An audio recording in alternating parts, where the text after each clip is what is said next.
श्रीमद् भगवद गीता अध्याय 18 मोक्ष सन्यास योग श्लोक 3 में भगवान श्री कृष्ण भन्नुहुन्छ त्याज्यम दोषवदित्यके कर्म प्राहुर मनीषिण यज्ञ दान तपः कर्म न त्याज्य मिति चापरे। अघिल्लो श्लोकमा दुईटा अलग अलग विकल्पहरू भगवान कृष्णले राखिदिनु भयो। एउटा काम्य कर्मको त्याग नै सन्यास हो भन्ने विकल्प केही पण्डितहरूले भन्दछन् भन्ने त्यतिबेरको चिन्तन प्रक्रियाको सार राखिदिनु भयो। र दोस्रो सबै कर्मका फलहरूको त्याग नै त्याग हो भनेर विचक्षण व्यक्तिहरू भन्दछन् भनेर त्यतिखेरको अर्को चिन्तन धाराको सार निचोड राखिदिनु भयो। अब अरू दुईवटा चिन्तन धारालाई भगवान कृष्णले यहाँ पस्किँदै हुनुहुन्छ। त त्यतिखेरको समाजमा त्यतिखेरको चित्तमा व्याप्त यी मूल चारवटा चिन्तन धारा अर्जुनको अगाडि जस्ताको तस्तै राखिदिँदै हुनुहुन्छ ताकि अर्जुनले देखुन् कि प्रत्येक चिन्तन धाराले कहाँ पुर्याउँछ। अनि बल्ल भगवान कृष्णले आफ्नो कुरा राख्नुहुन्छ। त्यसपछि यो अध्यात्मको नियम रह्यो सदा कि अहिलेसम्म जे भयो त्यो प्रयोगलाई राखिदिउँ त्यहाँ र त्यो प्रयोगमा भएका गल्तीहरू ती प्रयोगमा रहेका त्रुटिहरू पनि प्रकाशमा आउन थालुन् र मात्रै नयाँ प्रयोग जुन युगान्तकारी प्रयोग छ त्यो प्रयोगको लागि मार्ग प्रशस्त होस्। यो सूत्रमा प्रवेश गरौँ। एक थरी विद्वानले यस्तो भन्दछन् कि कर्म मात्र दोषयुक्त छन् यसर्थ त्याग्न योग्य छन्। अर्का थरी विद्वान भने यज्ञ दान र तपरूपी कर्म त्याग्न योग्य छैनन् भनेर भन्दछन्। त दुईटा अलग अलग विचारधारा त आएका थिए। तेस्रो प्रकारको विचारधारा यो विद्वानहरूले गर्छन्। केही मनीषीहरूले मनीषी यानी जो अत्यन्तै मननशील भए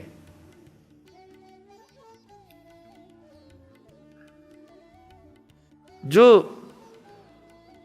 एकदमै सोच विचारमा परे जो व्यक्ति धेरै सोच विचारमा पर्छ ऊ कर्मको क्षेत्रलाई छोडिदिन्छ र विचारको क्षेत्रमा प्रवेश गर्छ।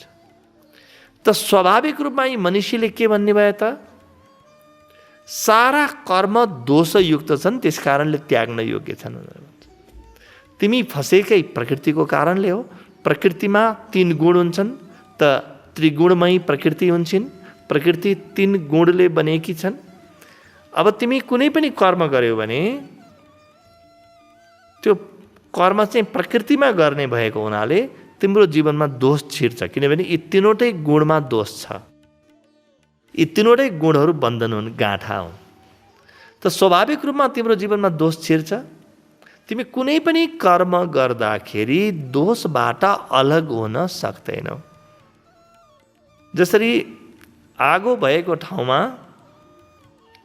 धुवा हुन्छ अलिकति भए पनि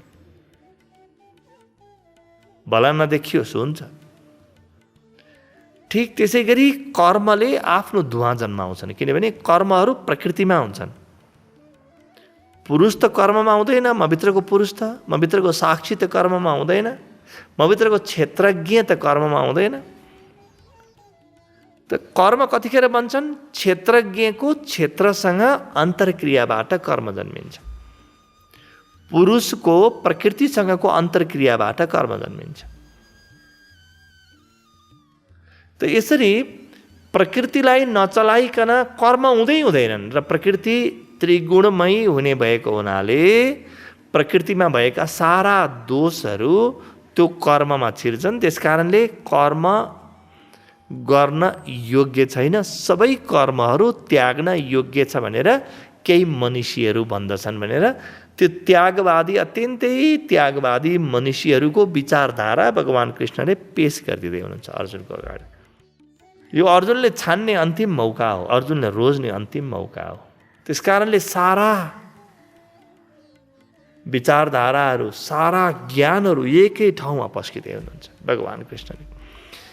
त चौथो प्रकारका जसलाई चाहिँ अरू भनेर भन्दै हुनुहुन्छ, अर्का थरी विद्वान च अपरे, यिनले के भन्दछन् त, यज्ञ दान र तपरूपी कर्म चाहिँ कुनै पनि हालतमा छोड्नुहुन्न है भनेर भन्छ। त्यो अर्को प्रकारको स्कुल अफ थट अथवा विचार धारा छ, दर्शन छ। त्यो दर्शनले के भन्छ, यज्ञ दान र तपरूपी कर्म चाहिँ कहिले पनि नछोड्नु। यस्तो प्रकारको विचारधारा पनि छ। तिमीले यज्ञ कुनै हालतमा छोड्नु हुँदैन, जेसुकै छोड, अरू जुनसुकै कर्म छोड्न सक्छौ, दान नछोड, तप नछोड। अब हरेक व्यक्तिको आफ्नो पूर्वाग्रह हुन्छ, उसको आफ्नो जीवनको सिकाइ हुन्छ, उसको संस्कार हुन्छ एउटा, र उसको आफ्नो अनुभव हुन्छ। यो चौथो प्रकारको व्यक्तिको अनुभव के छ भने यज्ञ दान र तपरूपी कर्म चाहिँ कुनै पनि हालतमा छोड्नुहुन्न। अब यी चारवटा अलग अलग विधा तिम्रो अगाडि छन् अर्जुन, तिमी यी चारवटालाई राम्रोसँग हेर। प्रत्येकको आफ्नो गुण दोष छ र यी प्रत्येक विचारधारा अत्यन्तै गहिरा छन् र गहिराईका साथ यिनलाई बुझ्नुपर्छ। हेर्नुहोस् त, सारा कर्म दोषयुक्त छन्, त्यस कारणले कर्मलाई नै समूल स्वरूपबाट, कर्मको स्वरूपबाट त्याग गरिदिनुपर्छ भन्छ। तर के यो त्याग सम्भव छ? अर्जुनले देखे होला नि कि कर्मको त्याग त स्वरूपबाट त्याग सम्भव छैन। खाने पिउने त गरिरहेको हुन्छु, युद्ध छोडे अरू केही गरिरहेको हुन्छु, कर्मको स्वरूपबाट त्याग सम्भव छैन। यो अर्जुनले स्पष्ट देखुन्। त्यस कारणले त्यो विचारधारा भगवानले अर्जुनको अगाडि लगेर छर्लङ्ग बनाइदिँदै हुनुहुन्छ। त त्यस्तै गरी अब यज्ञ दान र तपरूपी कर्म मात्रै गरून् है, अरू सबै कुरो छोडिदिए हुन्छ, यज्ञ दान र तप चाहिँ नछोड। त अर्जुनले देखे, तत्काल देखे होला कि अरू सारा कर्म छोड्ने, यज्ञ दान र तप कर्म नछोड्ने, यसबाट जीवन चल्दैन, जीवनको सामान्य यापन पनि हुँदैन, जीवनका आवश्यकताहरूको पूर्ति हुँदैन, इच्छा त धेरै परेको कुरा भयो। दैनिक जीवनको भोक प्यास पनि मेटिँदैन, यो त चल्ने कुरा होइन। त अर्जुनले देखे होला कि यी चारवटै विचारधारामा कहीँ न केही कुराको कमी छ। 18औं अध्यायमा अन्तिम विषय, आत्यन्तिक विषय छान्नु पर्ने ठाउँमा, रोज्न पर्ने ठाउँमा पुगेको भएर अर्जुन बडो स्पष्ट भयो होला कि हो, म यो गरेँ भने यहाँ पुग्छु, यो गरेँ भने यहाँ पुग्छु, यो गरेँ भने यहाँ पुग्छु। अब यसमा त के छान्ने त अर्जुनले? हरेक अर्जुनले आफ्नो लागि छान्नु पर्नेछ, हरेक अर्जुनले आफ्नो लागि रोज्नु पर्नेछ। कुनै कृष्णले तपाईँको लागि रोजिदिने छैन। त्यस्तो घटिया काम आजसम्म कुनै पनि कृष्णले गरेका छैनन्। तपाईँलाई स्वतन्त्रता दिएका छन्, तपाईँमाथि भरोसा गरेका छन्, तपाईँलाई परम सम्मान गरेका छन्, तपाईँलाई बुझाएका छन्, तपाईँलाई सिकाएका छन्। तर रोज्ने क्षमता र निर्णय गर्ने क्षमता तपाईँले आफ्नो प्रयोग गर्नुपर्छ भनेर छोडिदिएका छन्। तपाईँभित्रको क्षमतालाई जागृत गरेका छन्, तर तपाईँको वैशाखी बनिदिएका छैनन्। कोही सद्गुरु, कुनै पनि सद्गुरु कहिले पनि वैशाखी बनिदिँदैन।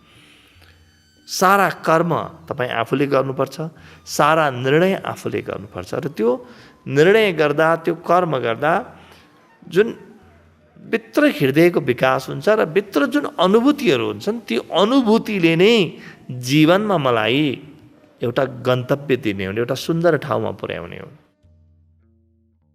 त्यस कारणले अघिल्लो श्लोक र यो श्लोकको निचोडलाई हामी हेरौँ त चारवटा कुरा भए। पहिलो, काम्य कर्मको त्याग, त्यसलाई सन्यास भनिन्छ भनियो। दोस्रो, कर्मफल त्यागलाई सन्यास भनिन्छ भनियो। तेस्रो, सारा कर्मलाई छोड्नुलाई सन्यास भनियो। चौथो, यज्ञ दान तप कर्मलाई चाहिँ नछोड्नु भनेर भन्यो। त यिनलाई हामीले नजिकबाट हेऱ्यौँ भने सारा कामनाले युक्त कर्म छोडिदिने र पुरै कर्म छोडिदिने दुईटा विचार भए यहाँ। यो सन्यासको विचार हो। यी चारवटा विचारधारामध्ये पहिलो र तेस्रो विचारधारा।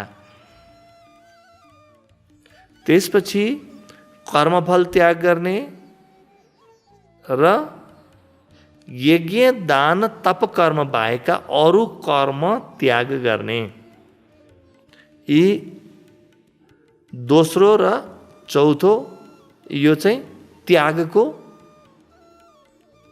अथवा मोक्षको विचारधारा भयो।